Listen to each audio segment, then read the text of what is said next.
Un nuevo escándalo sacude a la Iglesia Católica. Un obispo fue capturado por presuntamente frecuentar clubes de prostitución, pero además, al parecer, por desfalcar recursos de la Iglesia.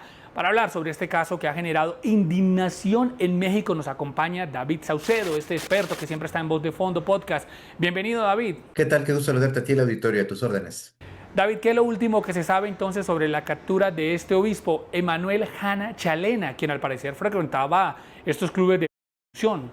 Bueno, de acuerdo con información que circula en los Estados Unidos por parte de algunos medios de comunicación, este personaje fue detenido por autoridades norteamericanas acusado de delitos de todo tipo, delitos financieros, malversación de fondos, también por prácticas también por algunas amenazas en contra de algunas personas que le habrían denunciado por distintas irregularidades que habría cometido en la sede en la cual se desenvolvía como alto ministro de la jerarquía católica en los Estados Unidos.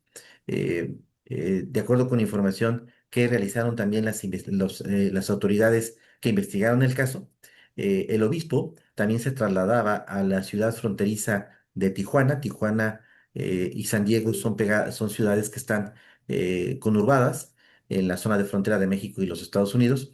Hacía cruces regulares en donde aparentemente asistía a centros nocturnos en donde se practica. Sin embargo, los delitos por los que fue detenido tienen que ver con delitos financieros, mal manejo de recursos y aparentemente el blanqueo de recursos de procedencia ilícita. Gran parte de la investigación está todavía en reserva y mucho de lo que sabemos acerca de este caso es off the record, es decir, información que que ha circulado por parte de las autoridades encargadas del caso pero que no se presentan abiertamente como fuentes directas de la información. Y según versiones, entonces fue capturado cuando estaba cruzando la frontera de Estados Unidos a México. Al parecer, dicen que o se estaría volando o iba hacia uno de estos clubes de prostitución. Aparentemente estaba tratando de escapar a la acción de la justicia. Este caso se suma a muchos otros de altos ministros de la jerarquía católica en los Estados Unidos que han sido acusados por muchos delitos. Los más graves, sin duda, tienen que ver con infantil, con abuso, pero también hay delitos de cuello blanco como el que se está señalando en la causa penal que se le sigue allá en los Estados Unidos. ¿Y qué han dicho las autoridades, David, sobre esa denuncia de presunta malversación de fondos? Bueno, la información todavía está sujeta a reserva, está en proceso la investigación. Hay dos vertientes distintas. En primer término, que el obispo habría hecho uso personal de los fondos de algunas instituciones ligadas al obispado, como es de conocimiento público. La jerarquía católica, la Iglesia Católica, tiene una serie de empresas, organizaciones no gubernamentales, eh, que realizan varias actividades y que también se dedican a la gestión y procuración de fondos para la asistencia privada de personas en situación de marginalidad. Aparentemente, el obispo habría tomado parte de estos recursos que habrían sido obtenidos para la beneficencia pública, para comedores, para atender personas en situación de pobreza, para gastos de tipo privado.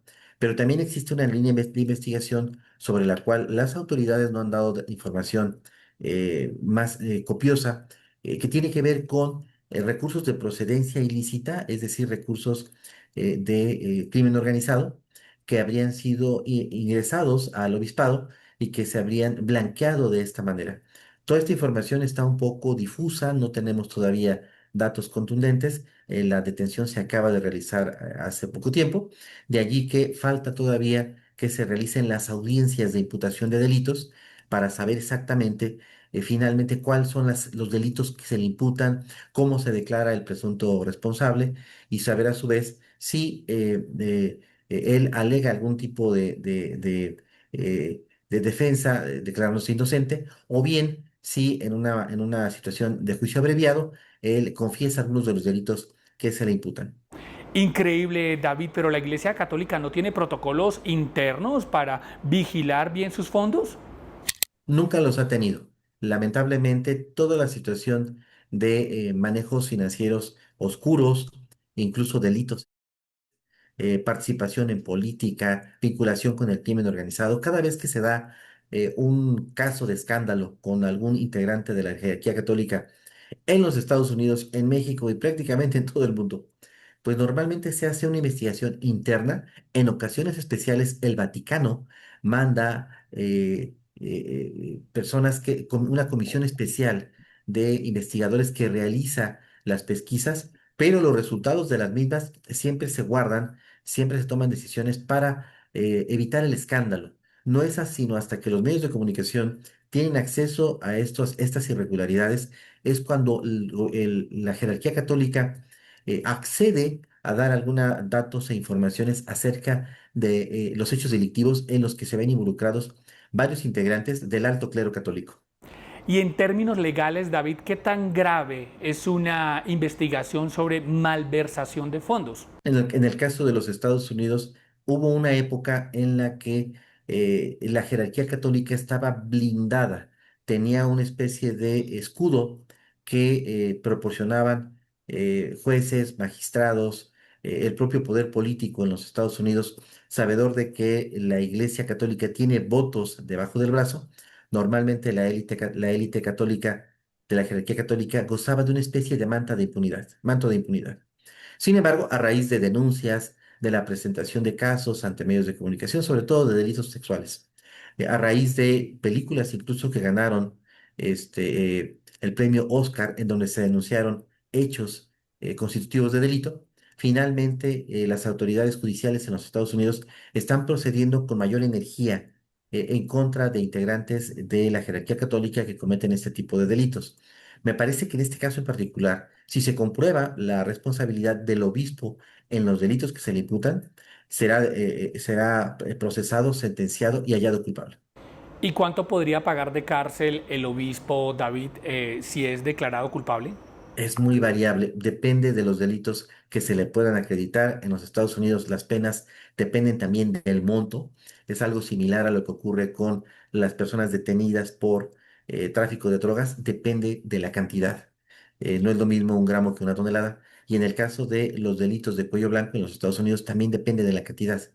Entonces, no me atrevería a darte una estimación de tiempo, porque sí depende de los delitos que los fiscales en los Estados Unidos puedan acreditar y del monto de los recursos que se haya comprobado que hayan sido malversados. Pero sin duda un nuevo escándalo en la Iglesia Católica que impacta a los feligreses en Latinoamérica, en el mundo.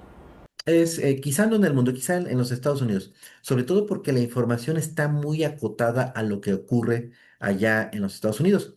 De tiempo atrás, en los Estados Unidos, hay casos muy frecuentes de obispos integrantes de la jerarquía católica que están en esta condición. En el caso de México, por ejemplo, el caso más conocido es el del padre Marcial Maciel, líder de los legionarios de Cristo, que fue encontrado de delitos en contra de menores de edad. Fue retirado de su magisterio, de su ministerio, perdón, por parte del propio Papa en su momento. Pero esto implicó evidentemente una merma de la feligresía que estaba adscrita a la religión católica, y han ganado terreno otras sectas evangélicas en México.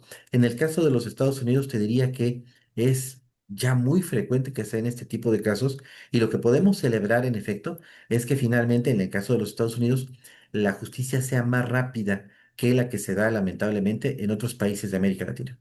Bueno, David, es que aquí en Voz de Fondo Podcast pues hemos contado diferentes historias, esos escándalos de la Iglesia Católica. Uno de los últimos fue un obispo en Perú que al parecer tenía 17 amantes, entre ellas una monja. ¿Qué debería hacer la Iglesia para recuperar esa confianza de todos los feligreses? Los distintos departamentos de fiscalización de toda América Latina tendrían que tener acceso a los estados financieros de las iglesias. Es decir, que tendrían que reportar como tal los ingresos, gastos, impuestos, como si fuera una empresa del sector privado o una organización no gubernamental. Es un hecho que en América Latina los obispados, los cardenales, no tienen que rendir cuentas financieras como sí lo hace una empresa o una ONG. Hay quienes consideran que se tiene que incorporar a las iglesias, no solo las católicas, sino a esquemas de regulación y fiscalización como las que existen para empresas del sector privado.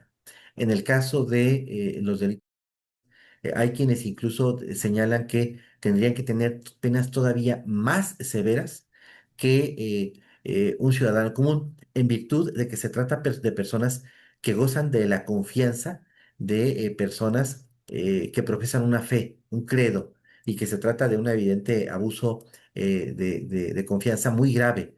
Eh, Hay quienes, de manera más radical, dentro de la propia jerarquía católica, señalan que tendría que abolirse el celibato para disminuir la propensión para la comisión de ilícitos de tipo algunos em,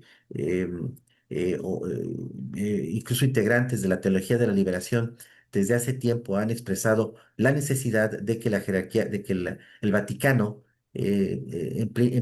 emprenda una revisión profunda de todas estas prácticas en realidad lo que provocan es la generación de violadores en potencia. De allí que se tenga que abolir ya de manera definitiva el celibato.